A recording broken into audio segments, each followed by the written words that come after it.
Bienvenue citoyens scientifiques.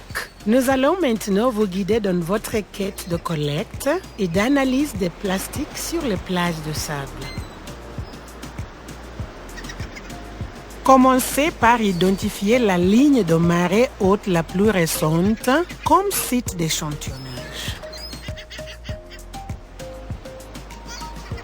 Définissez un transect d'échantillonnage et les 6 points où vous allez échantillonner les macro, méso et microplastiques.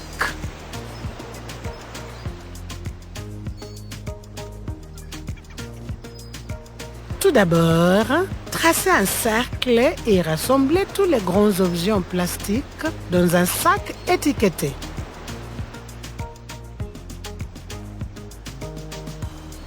À l'intérieur du cercle, définissez une zone plus petite pour recueillir le sable et le tamiser.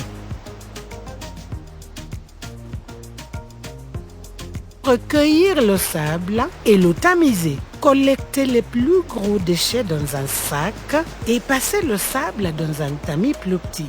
Rassemblez tous ces déchets dans un sac et le sable tamisé dans un autre.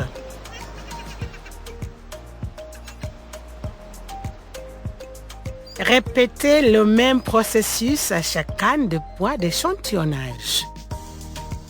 Une fois que vous avez tous vos échantillons, il faut les traiter. Commencez par ouvrir vos sacs pour les faire sécher à l'air libre pendant une semaine. Après une semaine de séchage, commencez le traitement. Tous les gros objets et déchets en plastique doivent être triés, répertoriés, puis mesurés et pesés individuellement. Exposez ensuite votre collection et prenez une photo. Avant de trier, de répertorier les mésoplastiques, transférez-les dans un récipient. Ajoutez la solution saline et mettez-la de côté pendant 1 heure. Recueillez toutes les particules plastiques flottantes à l'aide d'une cuillère en métal. Séchez-les et pesez-les. Prenez une photo et notez la couleur, la forme et le nombre. Pour les microplastiques, commencez par peser le sac. Passez ensuite le sable dans un très petit tamis à l'aide d'eau et recueillez les particules. Transférez les microplastiques dans un second récipient contenant la solution saline. Collectez et triez les particules de plastique flottantes. Et suivez les mêmes étapes que pour les mésoplastiques.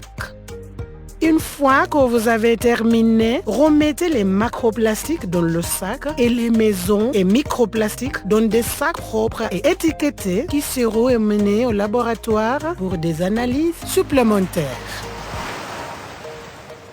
Merci pour votre aide et bonne recherche scientifique.